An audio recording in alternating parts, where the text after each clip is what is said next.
C'est-à-dire que quand vous commencez à apprendre, à prendre de l'autonomie, à grandir, du coup, vous avez envie de prendre des responsabilités vis-à-vis de vous-même, des autres, du monde, etc.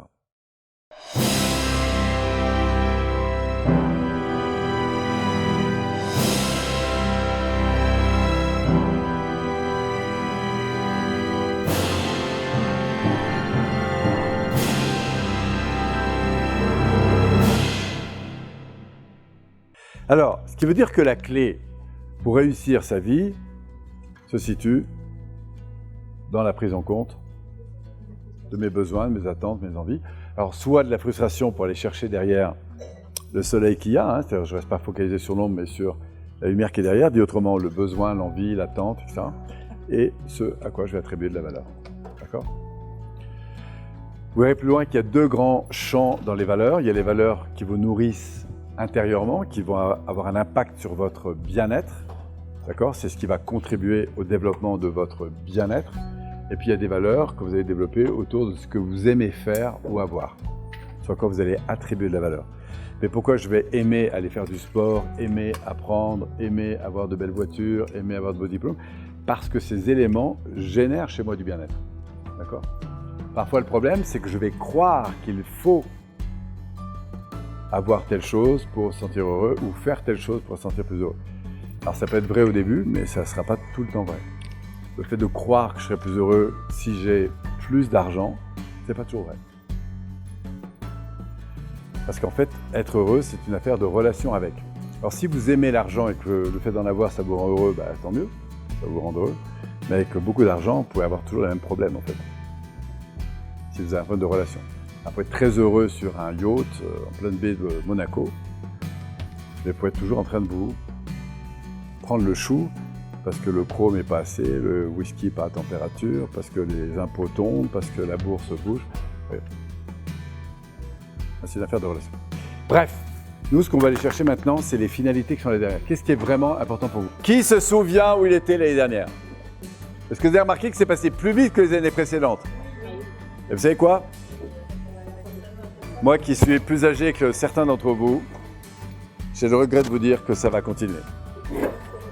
Ça va s'accélérer. Demandez à José, il a encore plus d'avance que moi. Ça va s'accélérer. Parce que quand vous avez 20 ans, 10 ans, c'est la moitié de votre vie. Mais quand vous avez 50 ans, 10 ans, ce n'est que 20% de votre vie. Donc du coup, plus vous avancez, plus les années passent en fait. Sauf si vous vivez de manière plus consciente. Bon, on en reparlera plus loin. Alors, vous avez 5 ans, 3 ans, 1 an. Alors voilà ce que nous allons faire. Dans un instant, quelques minutes là, je vais mettre de la musique et je vais vous accompagner. Et je vais vous expliquer quel voyage on va faire. C'est un voyage dans le temps. On va être un peu comme des chrononautes. Je vais vous envoyer.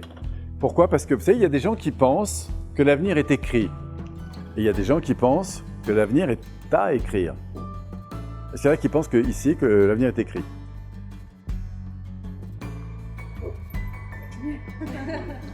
Tu as raison, il est en partie écrit. C'est-à-dire qu'on peut déterminer ce qui va se passer pour vous dans quelques temps. Vous savez ça ? En faisant quoi ? En observant vos rituels quotidiens, on peut déterminer où est-ce que vous allez. Si vous faites tous les jours un peu de sport ou un peu de lecture ou un peu de je sais pas quoi intéressant, c'est pas la même chose que si vous mangez mal tous les jours et que vous traînez devant la télé tous les jours, vous êtes d'accord ? Vous n'allez pas arriver au même objectif. Votre avenir est déterminé par vos rituels. Alors nous, ce qu'on va faire, on s'en fout pour l'instant de ça. Ce qui nous intéresse surtout, c'est d'aller voir qu'est-ce qui est écrit en arrière-plan. Ce qui est écrit en arrière-plan est en correspondance avec ce que vous avez vécu. Est-ce que vous êtes d'accord pour dire que votre passé influence votre présent ? Vous êtes d'accord ? Ben oui, votre vie, elle est influencée par ce passé, par cette programmation. Et si vous ne changez pas les fichiers, on va continuer comme ça. Mais une bonne chose aussi, c'est de découvrir que certes, nous sommes poussés par le passé, mais pour certains, et peut-être c'est arrivé à bon nombre d'entre vous, vous pouvez être encore plus attirés par le futur que poussés par le passé. Vous savez ça ? Ça veut dire que quelle que soit l'histoire que vous avez eue, si vous remettez un cap nouveau, parce que vous décidez de changer de direction, eh bien du coup, vous irez dans une autre direction. Et qui a le choix? Magnifique, non? Vous êtes au premier jour du reste de votre vie. Alors, voilà ce que nous allons faire. Vous avez remarqué à quel point les objectifs, quand on commence à se focaliser sur ce qui est positif, peuvent entraîner du changement. Vous avez vu ça dans les petits trucs. Et pour certains, vous avez pu mesurer que c'était puissant. Ce à quoi je ne croyais pas dans 3 ou 4 jours, finalement, devient beaucoup plus accessible. Si je commence à focaliser sur des nouvelles choses, et que peu à peu, parce que j'en comprends l'important, je mets en place des nouveaux rituels, en l'espace de 5 à 7 ans, vous pouvez à peu près accéder à tout ce que vous voulez dans ce monde. Nous, pour l'instant, on va se pencher sur l'avenir, en se disant, au fond, si cet avenir était au top, comment il serait-il? La bonne nouvelle dans le truc, c'est que je ne vais pas vous demander de vous engager à quoi que ce soit. D'accord? C'est vraiment de la pure créativité. Pourquoi? Parce que nous, ce qu'on veut, c'est que derrière ces rêves qui vont vous venir, là, si vous ouvrez suffisamment large, ce qui est très intéressant, c'est que ces rêves, c'est devenu des rêves parce que derrière, en arrière-plan, ça résonne avec des importants. Donc, vous n'avez pas forcément conscience. Et nous, ce qu'on veut, c'est mettre à jour ces importants. D'accord? Parce que quand vous allez reconnecter à ces importants, ça va vous permettre d'ajuster plein de choses dans votre vie. Par exemple, le jour où vous êtes devenu parent, pour ceux qui sont devenus parents, il y a des importants qui sont montés. Et vous avez réorganisé votre vie en fonction de ces importants. Et il ne vous a pas fallu 10 séminaires de PNL pour changer votre vie. Pourquoi? Parce qu'il y a des importants qui sont montés. Donc nous, ce qu'on veut, c'est à travers vos rêves, vos projections, aller connecter à ces importants et les remettre en avant. Et vous allez voir que quand vous allez les remettre en avant, il y a beaucoup de choses qui vont se réorganiser autour de ça. Vous me suivez? C'est ça le projet.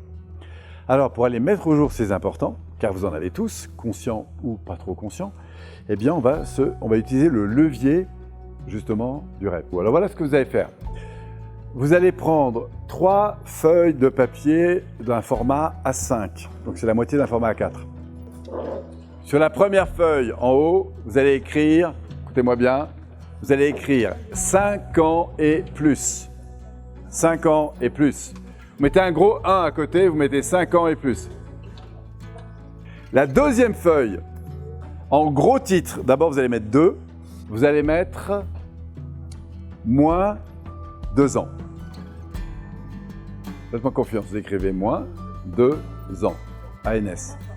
Et entre parenthèses en dessous, vous allez écrire à 3 ans d'ici. Sur la troisième feuille, vous allez écrire de nouveau 3. Enfin, là, pour le coup, c'est nouveau.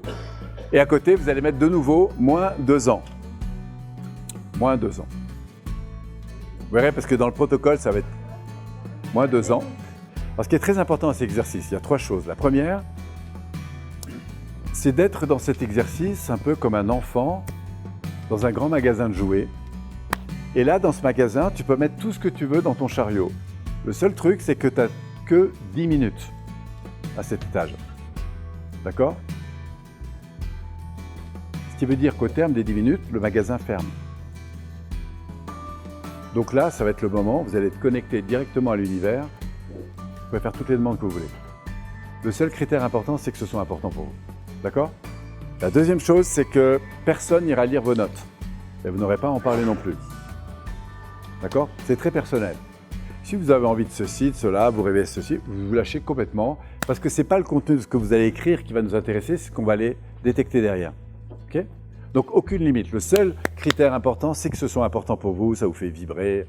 Et troisième chose, plus vous aurez mis de trucs dans les 10 minutes, plus l'exercice qu'on va faire après sera riche pour vous. D'accord? Parce qu'il y aura pas mal d'éléments. D'accord? Mais vous y allez cool. D'accord? Pas de pression là-dessus. Alors, pour optimiser encore la réflexion, ce n'est pas très important ce que je vais vous dire, mais ça peut ajouter un plus. Chaque étage, on va faire en fait 2 x 5. Il y aura 5 minutes en dissocié. C'est un peu comme si vous alliez à votre rencontre et que vous alliez interviewer la personne que vous êtes devenu. Pourquoi? Parce que ça va vous mettre dans une disposition d'esprit un peu différente. D'accord? C'est comme si je rencontrais Polo, où on m'a dit qu'il était, je ne sais pas où, à Paris. Je vais le rencontrer, je l'écoute, on prend un petit déjeuner ensemble et en quelques minutes, je vais lui demander qu'est-ce qu'il est devenu, qu'est-ce qui fait qu'il a complètement réussi. Vous voyez, on est en mode dissocié. Un peu comme si j'étais son ange gardien, je le reconnecte. Et après, je vais m'associer. C'est-à-dire que je vais faire en sorte, c'est un peu comme si je rentre à l'intérieur de lui-même, voilà, et je me dis quoi d'autre, d'accord? Vous allez avoir un crayon et un papier, et là, vous envoyez. Je ne vous demande pas de faire des phrases bien montées, là, on n'est pas dans de la poésie, vous envoyez des idées, des machins au maximum. Seul critère, c'est que ça résonne, ça vous branche, ça, ok? Et de nouveau, un peu comme si vous redescendiez dans le temps, c'est-à-dire des 5 ans, on va aller vers les moins 2 ans, et on va recommencer. Ça peut être des choses identiques, différentes, on s'en fout. La vraie question, c'est qu'est-ce qui me vient comme ça si je me dis, tiens, comment ça serait dans 2021, d'accord? De manière de nouveau dissociée, puis associée. Et enfin, quand on aura fini avec la deuxième feuille, on fera la dernière feuille. Alors, je vais mettre un peu de musique, baisser la lumière, juste pour créer un peu d'intimité avec vous-même.